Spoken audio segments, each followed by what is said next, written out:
আসসালামু আলাইকুম ওয়া রাহমাতুল্লাহি ওয়া বারাকাতুহু। সম্মানিত হাজিরিন, আজকে আপনাদের কাছে এমন একটি গাছের বা এমন একটি পাতার কথা বলবো যে পাতা যদি আপনি নিয়মিত খেতে পারেন বা ব্যবহার করতে পারেন, আল্লাহ তাআলা আপনাকে অনেকগুলা শেফা দান করবেন।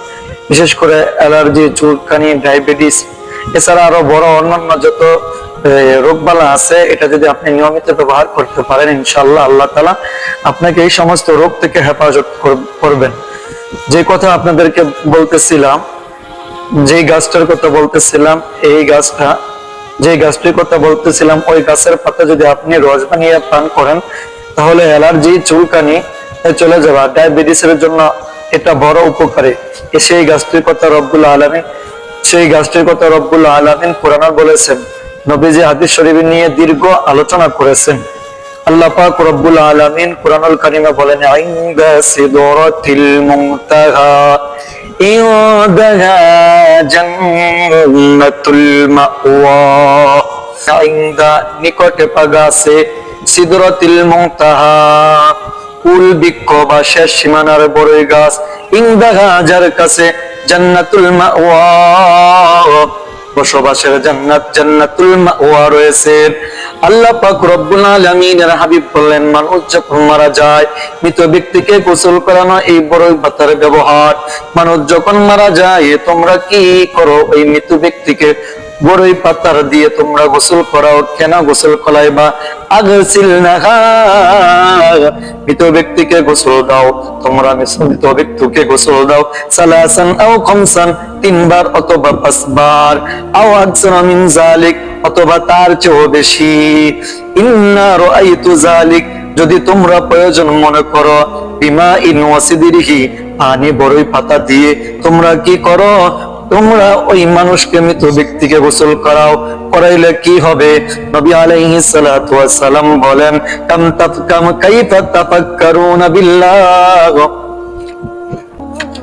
আল্লাহ পাক রব্বুল আলামিনের হাবিব বললেন, তোমরা গোসল করাও।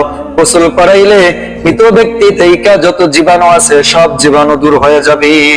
1 নাম্বার, এটি জান্নাতি বৃক্ষ। মহান আল্লাহ তাআলা 7ম আসমানের উপর জান্নাতের শেষ সীমানায় একটি কুল গাছের কথা উল্লেখ করেছেন, যাকে কোরআনের ভাষায় সিদরাতুল মুনতাহা বলা হয়।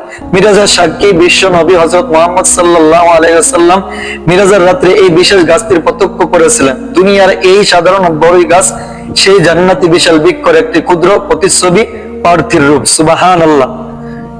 রাসূলুল্লাহ সাল্লাল্লাহু আলাইহি ওয়াসাল্লাম বলেছেন, 1 নম্বর আমল, মৃত ব্যক্তিকে গোসল করানোর সময় পানিতে বড়ই পাতা মিশিয়ে নাও, পরামর্শ দিয়েছেন। এটি মৃত ব্যক্তির শরীরের পবিত্র ও রোগ মুক্তি, জীবাণু মুক্ত করার একটি সুন্নাহ পদ্ধতি। বড়ই পাতার ঔষধি গুণাগুণ, বিজ্ঞান ভিত্তিক বিশ্লেষণ। 2, বিজ্ঞান অনুসারে বড়ই পাতার মধ্যে শক্তিশালী ভেষজ, জীবাণুনাশক উপাদান রয়েছে। প্রাকৃতিক অ্যান্টিসেপটিক। বড়ই পাতাকে একটি শক্তিশালী প্রাকৃতিক অ্যান্টিসেপটিক হিসেবে গণ্য করা হয়। এটি যে কোনো প্রকার ক্ষতিকর ব্যাকটেরিয়া, জীবাণু ধ্বংস করে অত্যন্ত কার্যকর। চর্মরোগের মহা ঔষধ। দীর্ঘদিন পুরানো অ্যালার্জি, চুলকানি, দাউদ, একজিমার মতো চর্মরোগ নিরাময় এটি বিষয়কর ফলাফল দেয়। রক্ত শর্করা নিয়ন্ত্রণ। বড়ই পাতার নির্যাস নিয়মিত পান করলে রক্ত শর্করা মাত্রা, ডায়াবেটিস নিয়ন্ত্রণে বিশেষ ভূমিকা রাখে। বিশুদ্ধকারক উপাদান। প্রচলিত বিভিন্ন উন্নত মানের সাবান, ডিটারজেন্টের চেয়েও প্রাকৃতিক বড়ই পাতা অনেক বেশি কার্যকর, নিরাপদ জীবাণুনাশক হিসেবে কাজ করে। বড়ই পাতা ব্যবহার সঠিক নিয়ম। চুলকানির জন্য প্রথমে কিছু কচি বড়ই পাতা নেবেন। কচি বড়ই পাতা সংগ্রহ করে পরিষ্কার পানিতে ভালোভাবে ধুয়ে নিতে হবে। এরপর পাতাগুলো পিষে বা ব্লেন্ড করে রস তৈরি করতে হবে। এরপর রস পানির সাথে মিশিয়ে নিয়মিত সেবন করলে, আক্রান্ত স্থানে লাগালে ইনশাআল্লাহ দ্রুত আরোগ্য লাভ করা যাবে, দ্রুত সুস্থ হয়ে যাবে।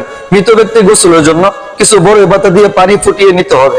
এই পানি দিয়ে মৃত ব্যক্তিকে গোসল করালে শরীরের ময়লা, জীবাণু পরিষ্কার হয়ে যায় এবং শরীর পবিত্র হয়ে যায়।